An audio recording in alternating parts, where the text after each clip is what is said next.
Kelce ranked second in the NFL in receiving yards last season, trailing only Stephon Diggs, and set a Chiefs record with 105 receptions. Best of the rest starts with Darren Waller at third, former sixth-round pick. Waller's coming off back-to-back 1,100-yard seasons, the first Raiders player to do that since Jerry Rice. Oh, wow.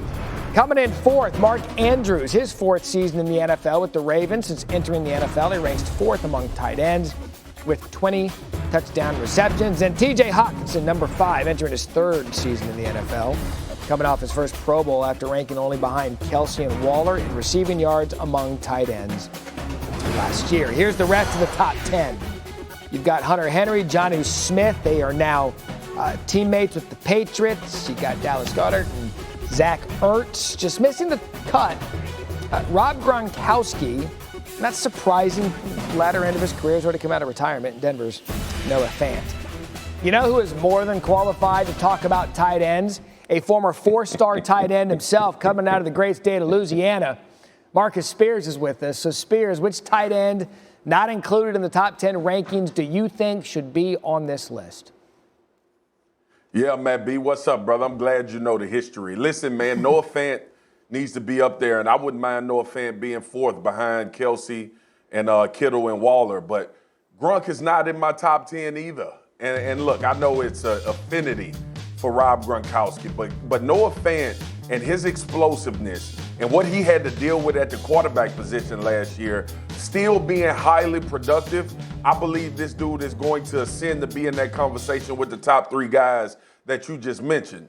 And then when we get to the old school, the Hall of Famer, the gold jacket, the Super Bowl champion multiple times, Rob Gronkowski, he's no longer a top 10 guy. And it hurts my heart to say it because Rob should be on the top 10 list for everything in the NFL. But when you look at these young guns, you look at the production, and you look at the things that this is also a part of a projection as well as with guys that did it at a very high level.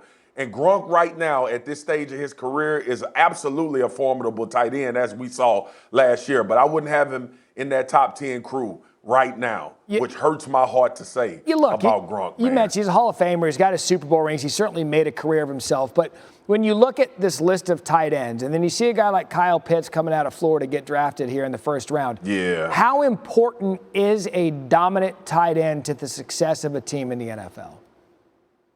Matt, it's super important, man. And I didn't know that we would ever get to a day where we talked about the tight end position being this important and this vital. But it's a matchup nightmare. And when you listen to defensive coordinators all over the league, when you have guys like Travis Kelce who can command the center of the field, when you have guys like Kittle, and the most impressive thing about these guys, especially Waller, is their ability for run after catch. They are no longer getting caught from behind at the tight end position. And when you look at Kyle Pitts, I don't even know what the hell we going to call him at B. I'm trying to figure out a new position to name Kyle Pitts in the NFL. I'm not going to call him a receiver. I'm not going to call him a tight end. I know what he's listed as, people, but it's our job to figure out new ways to give you an analysis on guys that you really can't explain. So once Kyle Pitts start balling and he becomes a red zone nightmare, and when they spread him out there wide at the X or the Z position, people, don't be enamored. Don't think that this is something that you won't see consistently. Kyle Pitts will create a new name for the position in the NFL. I just hadn't figured it out yet, Matt B. But once I do it, I'm going to trademark it. Yeah. I'm going to make sure that it's mine and I own it. And once we go further and we discover more guys like Kyle Pitts, I'll get the credit for naming them a new position in the NFL. We could probably call him create a player. Because he's that guy in a video game that, you know, that's the creative player position. Hey, before we get you out of here, like if I was giving you the front office, I said, hey, look, you got to choose between Kelce and Kittle to be your starting tight end. We saw them ranked 1 and 2, respectively, with Kittle up top. Who would you take? I'll take Travis Kelce, man. Listen, and I know that Kittle is dominant and physical, but Kelce, man, the way he runs routes, his ability to get open, his ability to come through in not only throughout the duration of a game, but in clutch moments. And I always respect guys when you know they getting the damn ball, Matt B, and there's nothing you can do. And Kelce has ascended himself into that point. You see the production, obviously, and that's a big part of it. And you know me, I'm not a crazy stats guy. I don't get all in the stats. I watch the film and I look. Travis Kelce is unguardable. No one in this league has an answer for him. And I'm sure Waller and Kittle, you can make that same argument. But when you look at Kelce and his production, his dominance in key moments, and maybe it's recent history because I've seen him in the Super Bowl be dominant and do his thing at a very high level, that I'm there with him. But Travis Kelce right now, man, is that guy. He is our creative analyst, the perfect specimen to talk on television.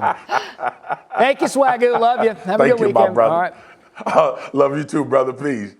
Wait, what about me? I want in on the love. Marcus. You already know. Follow her on Instagram to see what the already know is. It's been 24 days since the USA Olympic team was announced. There it is, Ngubawale left off the roster. She's like, you know what?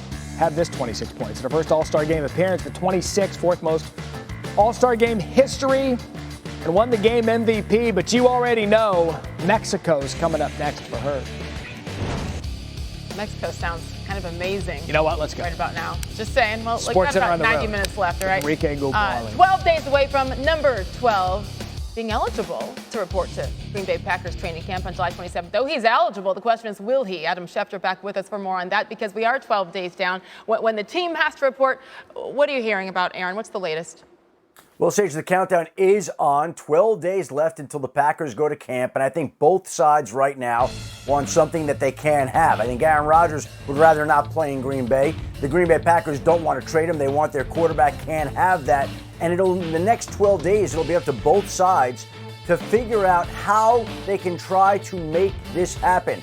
Can they reduce Aaron Rodgers' contract from 3 years to 1 year? And it's not about more money. I think him arriving is about him setting up a departing time. And so that is the whole question, whether these two sides can come to an agreement. Packers said, we're not going to trade you. Aaron Rodgers doesn't want to be there. And they've spent all offseason trying to sift through and hash out a situation that both sides have struggled to solve until now. But now we're on the clock, and now some decisions, real decisions, are going to have to be made because camp is upon us, and not much has changed on either side.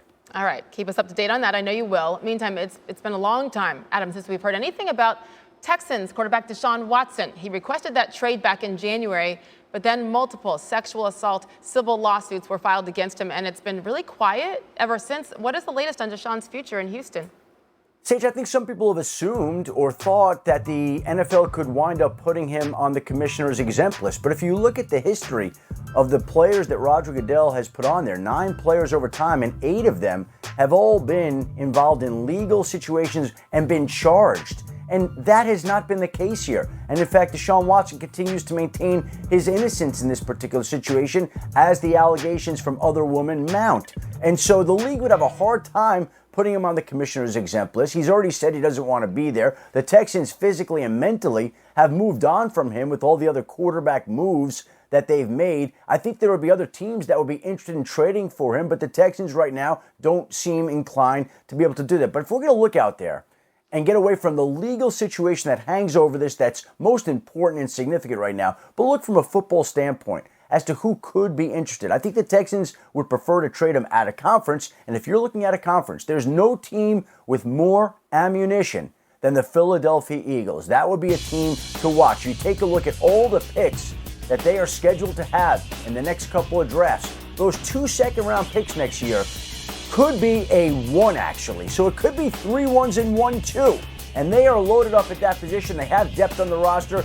They've made controversial quarterback moves in the past. You remember they once signed Michael Vick and brought him to Philadelphia under challenging circumstances, to say the least. And so, again, we'll see whether the Texans budge off their stance, but clearly it looks like they have moved on from Deshaun Watson, and now the question is whether they'll move him somewhere else. It's a really good point about the Eagles and their past history, because public relations and how it looks on the outside really does matter for teams maybe considering bringing someone like him in. A big-time PR decision. We'll see if the Eagles do just that. And right now, of course, they've got Jalen Hurts, Joe Flacco, and Nick Mullins on their depth chart at quarterback, FYI. Adam Schefter, thank you. Thank you, Sadie. He's in it for the long haul. I'm looking forward to us getting back on the road and competing for those national championships teams. You know what? Matthew McConaughey fully endorsed Sark, so what's left? Sark brings Texas back. How can he do it? He'll tell us when he joins the show. Plus, the Giannis swat heard round the Twitter. Tim Legler tells us why Chris Paul must return to form for the Suns to win it all. And if Travis Kelce isn't number one on our tight end list, who is? We've got that top